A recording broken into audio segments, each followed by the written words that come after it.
prices have gone up kind of everywhere. Marketplace Morning Report is supported by Progressive Insurance. The Name Your Price tool provides a range of coverage options. Progressive.com. Price and coverage match limited by state law. And by Glassdoor, announcing the best places to work in 2025 based on anonymous reviews from real employees. See who's hiring at Glassdoor.com. From Marketplace, I'm Sabri Benishore, in for David Brancaccio. Home prices rose in every major metro area around the country in December. That's the first time since 2022.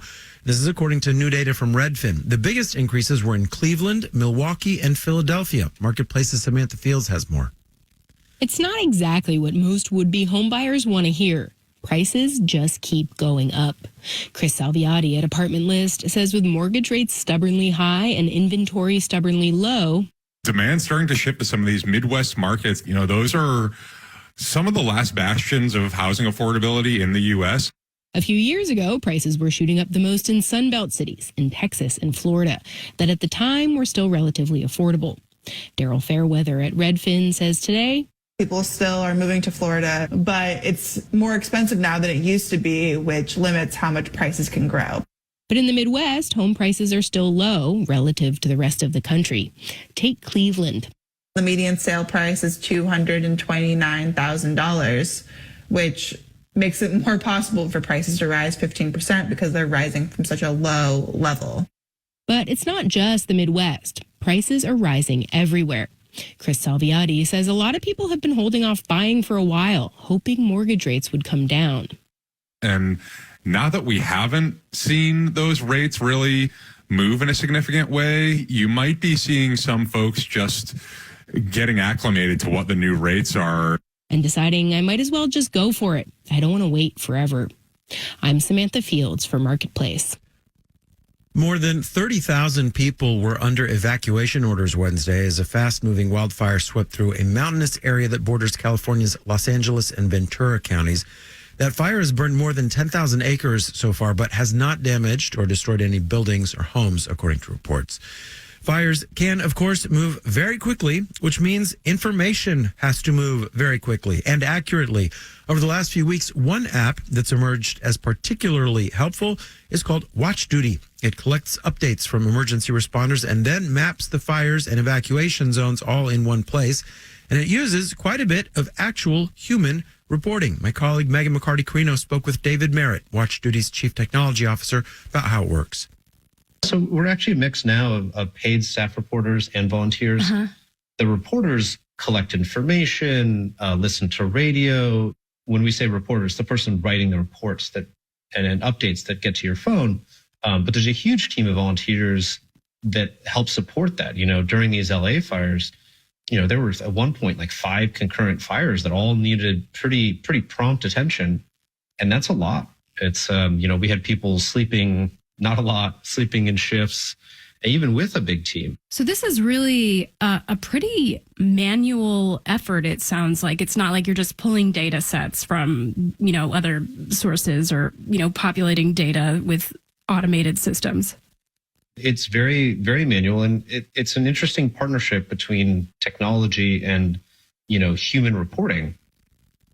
You can hear more of that interview on Marketplace Tech at our website, marketplace.org. And let's do the numbers.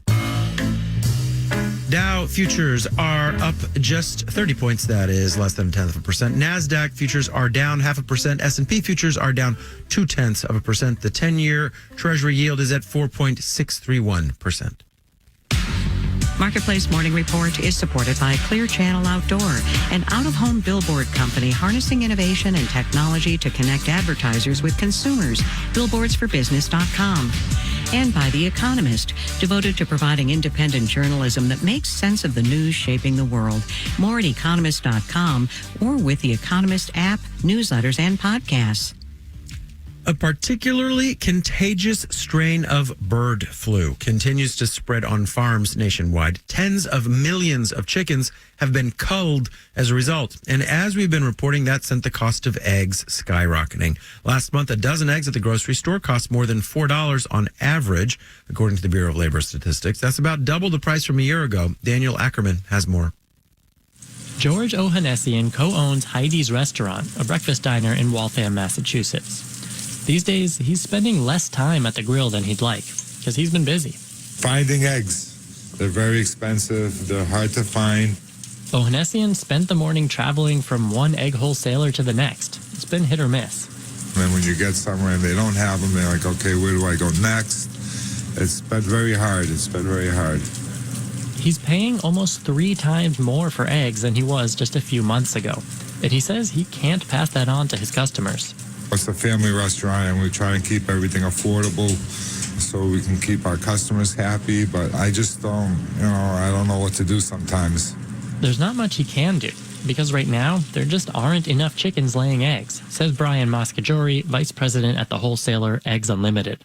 A general rule of thumb is that we need about 1 bird to every person in the country. Right now, I think we have about 340 million people in the United States. That's compared to around 300 million egg-laying hens after the recent flu outbreaks. Moscaggiore says that means we've never seen prices this high before. Moscaggiore sells eggs to retail stores, and he says a scarcity mindset among some shoppers can make matters worse. I'm a consumer myself, right? And if I go to the store and I see large dozens at $2.99, limit 2, I'm probably going to grab 2 dozen as opposed to 1 dozen. And I think, in some cases that creates more demand at some of these chains. And it's not clear when more supply will come online. Emily Metz is CEO of the American Egg Board, a trade group for egg producers, and she says it takes time for egg farmers to get up and running after an avian flu outbreak. We have to humanely euthanize those birds to prevent their suffering. Then there's sanitization of the farm, state and federal approvals of that sanitization. And then we have to bring in new birds, and those birds have to mature to a point that they're starting to lay eggs. That's a 6 to 9 month process. So unfortunately, it's not a switch that can be flipped. Metz says a recovery in egg supply can only happen through a prolonged period with no new avian flu outbreaks on farms. That's something the industry is still waiting for. I'm Daniel Ackerman for Marketplace. And in New York, I'm Sabri Benishore with the Marketplace Morning Report. From APM, American Public Media.